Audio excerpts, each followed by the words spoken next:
Ah, peut-être que j'explique, bon, je vais peut-être expliquer que c'est déjà un secteur où il y a beaucoup de femmes. Ouais. Donc il y a différentes, que c'est souvent des femmes résidentes, immigrées et frontalières, Mhm. parce que c'est ce qui se passe. Je peux peut-être aussi expliquer que bon, c'est des femmes aussi qui sont parfois seules avec des enfants Mhm. et qui travaillent souvent à temps partiel, parce que voilà, la grande majorité travaille à temps partiel. Je peux peut-être aussi expliquer que bon, elles ont aussi les contraintes des enfants, des trajets, Mhm. de trouver un travail qui est souvent le soir ou tôt le matin. Mhm. Donc parfois elles sont obligées d'accepter plusieurs aussi employeurs parce qu'elles doivent aussi pouvoir vivre et Mhm. que elles ont une flexibilité, ce que j'appelle à outrance, puisqu'elles doivent être souvent disponibles quand l'employeur en a besoin, Mhm. et non pas par choix mais par besoin.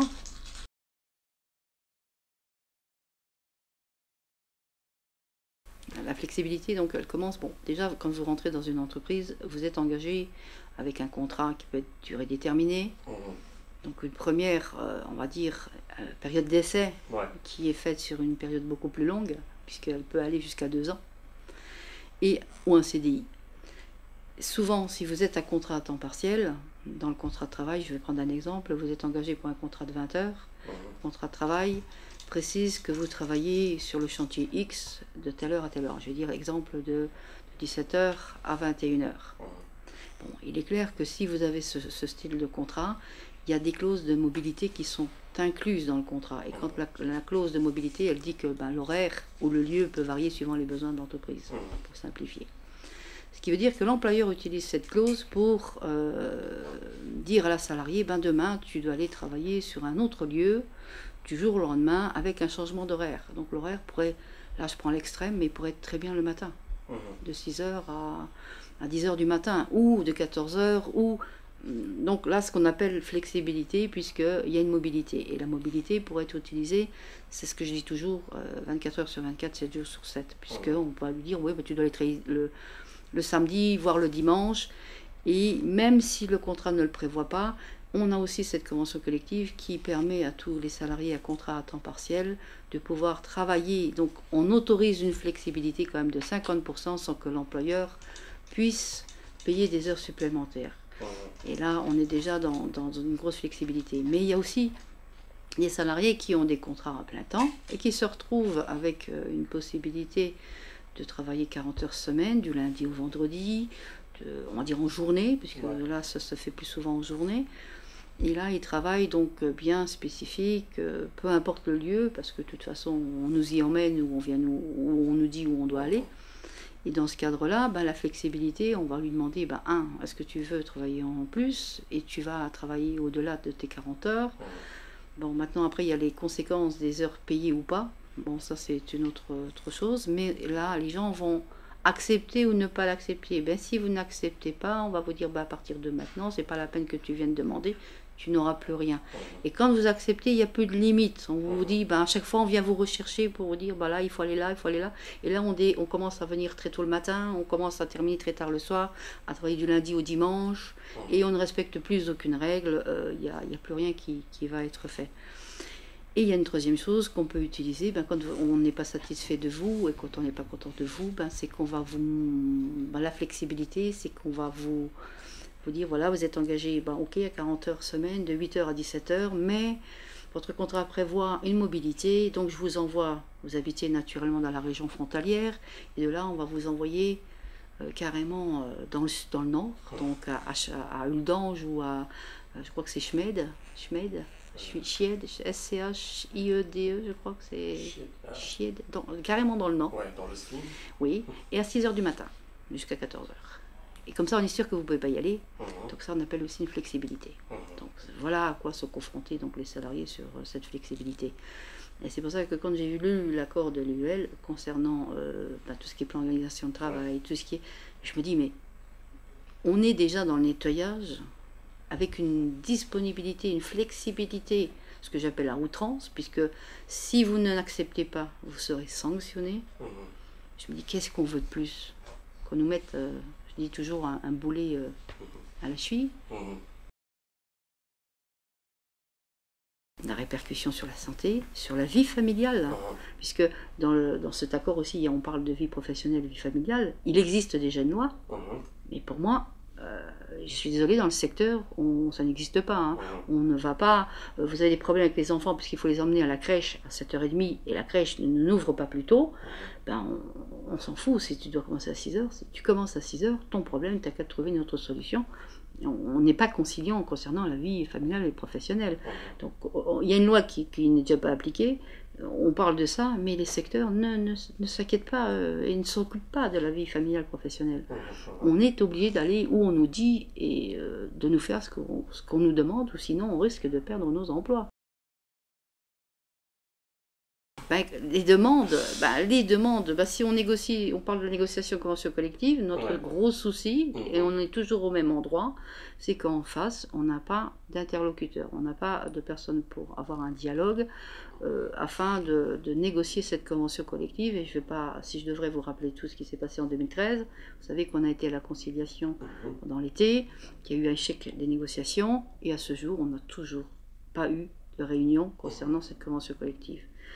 Ça veut dire que nous, on voulait une augmentation linéaire de salaire, on voulait améliorer les congés, on voulait rediscuter sur la prime d'assiduité et sur cette flexibilité de 50%, on voulait rediscuter et rajouter aussi la clause, tout ce qui est sur la loi sur le harcèlement, donc suite à l'accord qui a été signé en 2009. Mais on n'a eu aucune proposition concrète de leur part, à part vouloir réduire le salaire social minimum, donc, puisque nous avions quand même 3% en plus sur notre convention, donc le réduire, augmenter la durée du travail, donc cette flexibilité à 100% et non plus à 50%, et rediscuter des congés. Ils n'étaient pas d'accord puisqu'ils estimaient qu'on en avait de trop. Vous en avez combien? Légalement on en a 25, une demi-journée après 15 ans et une journée après 25 ans. Donc il faudrait obtenir 25 ans de carrière pour avoir 26 jours et demi de congé.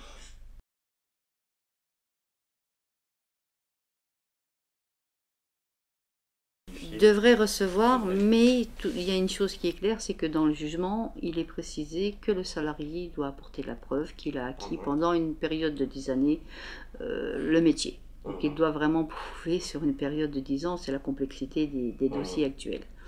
Mais s'il le prouve, il devrait obtenir ce salaire social minimum qualifié. Bon, le souci, c'est que je me souviens que la convention collective précédente, on avait donc proposé, c'était 2004, on avait proposé avec mon collègue, qui était Léon Génal à l'époque, on avait proposé de discuter de cette salaire social minimum qualifié dans la convention collective, en proposant même, par exemple, de faire une formation comme le style, on voit un peu de se diriger comme dans le bâtiment. À l'époque, les employeurs avaient refusé, et aujourd'hui, on est même étonné que c'est eux qui reviennent aujourd'hui, qui veulent cette formation, parce que cette proposition, ils nous l'ont fait lors des négociations, de nous donner une proposition de faire comme dans le bâtiment. Ça veut dire que les salariés devraient suivre une formation, et seulement quand ils auront suivi certaines formations, ils seraient payés comme qualifiés. Ça veut dire qu'on redemande à ce qu'on retourne dans les formations. Bon, là, c'est clair qu'on ne pouvait pas accepter, puisque maintenant, aujourd'hui, le jugement a confirmé que le métier existe, parce qu'il n'était pas non plus le cas à l'époque. Et il reconnaît le salaire social minimum qualifié. Bon, aujourd'hui, on est étonné de voir que le gouvernement prend une position avec l'UEL concernant ce point, et on est choqué, voire même c'est pour nous inacceptable que demain le gouvernement se mêle dans une négociation de convention collective et qu'ils obligent à ce qu'on discute de ce point lors des négociations. Puisqu'il y a un jugement et on demande l'application du jugement. Alors on est dans un point aujourd'hui qui est très, très complexe, puisque bon, en face on sait qui sont les interlocuteurs et qu'ils n'ont surtout pas l'envie de négocier, et surtout pas ce point-là. Donc c'est une difficulté pour nous aujourd'hui.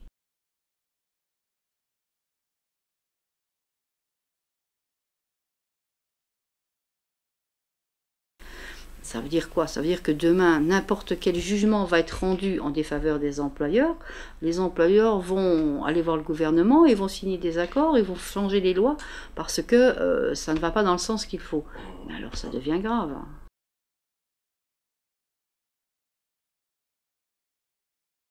Oui, mais les gens se retrouvent dans des secteurs avec des contrats de 8 heures par semaine. Ouais. Des contrats de 20 heures semaine, des contrats de 3 heures semaine. C'est vraiment, et là, ça oblige le salarié à avoir plusieurs employeurs. Ce qui fait que c'est un cercle vicieux, parce que, je vous donne un exemple, un salarié qui était engagé chez un employeur, il a un contrat de 28 heures semaine. Il est content puisqu'il a au moins 28 heures semaine. Entre-temps, il travaille sur 3 chantiers, donc 3 clients pour l'entreprise. Entre-temps, l'entreprise perd un client, on va dire il perd 8 heures. Une autre entreprise récupère ses 8 heures. Le salarié va être transféré ses 8 heures chez le suivant. Il aura 2 employeurs, dont un à 20, l'autre à 8. Ouais. Manque de peau, dans la même année, on perd le 3e client, donc qui était de 12 heures. Ça veut dire que le salarié va se retrouver avec un contrat de travail de 12 heures chez un contrat de 8 heures chez le deuxième, et encore un contrat de 8 heures chez le troisième. Le salarié perd son droit au chômage. C'est grave. Ici, on a un vide juridique, puisque les salariés doivent perdre 16 heures au niveau de l'ADEME pour toucher le chômage. Si un des employeurs vous licencie, que ce soit à 12 ou que ce soit à 8, vous n'avez plus le droit au chômage. Donc vous êtes quoi? Vous êtes devenu ce que j'appelle l'esclave moderne. Vous êtes obligé d'essayer de conserver vos emplois parce que vous perdez des droits.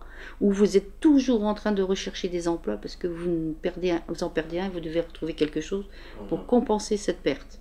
On est dans un engrenage où on se dit, ici à Luxembourg, on a un vide parce que se passe-t-il pour ces salariés? Et ça se fait de plus en plus. Donc là, on va essayer de trouver... Il faut que je parle avec Serge pour voir comment régler ce problème, parce que au Luxembourg, on perd des droits. Le salarié perd des droits. C'est pas légal, puisque au niveau européen, on ne doit pas perdre des droits qui sont donnés comme là, dans ce cadre-là, aux salariés de toucher un chômage s'ils perdent des emplois. Mais nous, là, dans ce cadre-là, ils perdent leurs droits.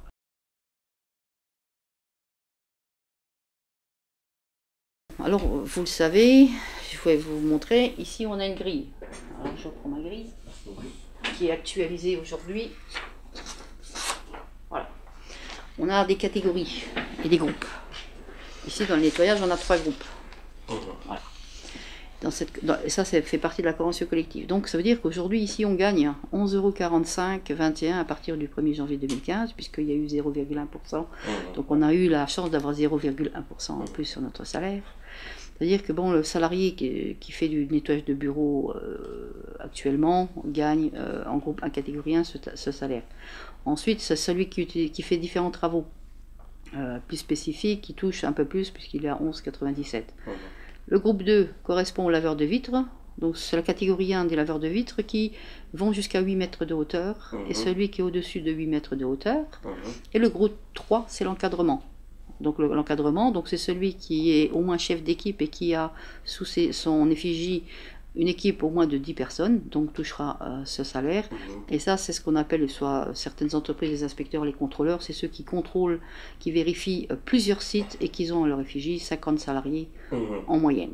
Donc ça, c'est les trois groupes qui sont dans le nettoyage. Donc c'est notre convention collective qui fait cette différence de 2004, qui nous a apporté 3% d'augmentation linéaire à l'époque. Voilà pourquoi il y a cette différence, et c'est pour ça qu'on voudrait nous redescendre au salaire social minimum. Donc nous, ce qu'on prépare pour cette année, donc on reprépare des actions, on est en préparation de tracts là pour l'instant, et d'opérations de mobilisation qui vont se faire donc sur les périodes, sur les semaines à venir. Je dis les semaines puisque ça sera certainement, je ne peux pas donner une date bien précise, mais on est vraiment sur quelques semaines pour remobiliser, et surtout pour reparler de la convention collective, et puis d'un autre problème que l'on rencontre, c'est les libertés syndicales. Oui, l'intimidation, c'est fait par le biais de la délégation du personnel. Bon, ça ne marche pas trop, ils s'aperçoivent que au-dessus il y a toujours quelqu'un, même si la délégation est intimidée, il y a toujours l'OGBL qui est là, on essaie d'intimider l'OGBL, donc on ne m'intimide pas, ça c'est clair. Et je me défendrai, ça c'est clair.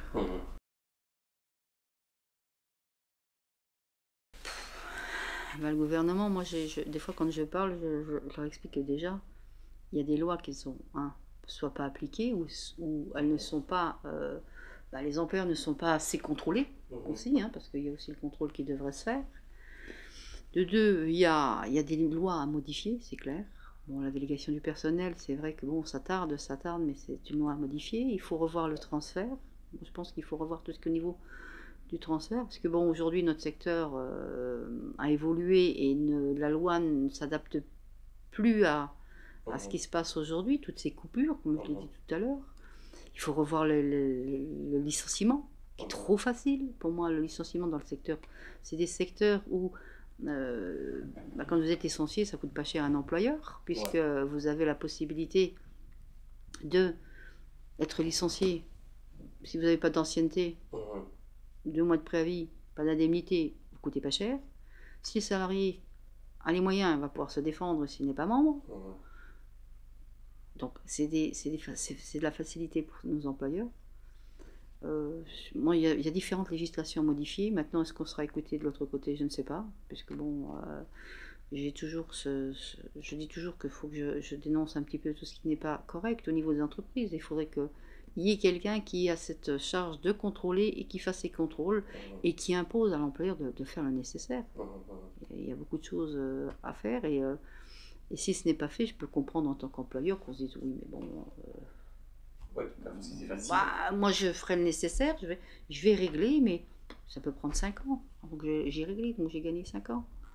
Il y a beaucoup de choses qui font que c'est tout un engrenage qu'il faut peut-être revoir, améliorer pour pouvoir changer un peu ce système qui fait que on a l'impression qu'ici sur Luxembourg, on est plutôt en faveur des patrons et non des salariés. Et de plus en plus, même si c'était déjà comme ça qu'on le pensait. Ça se confirme. Voilà, on va dire que ça se confirme.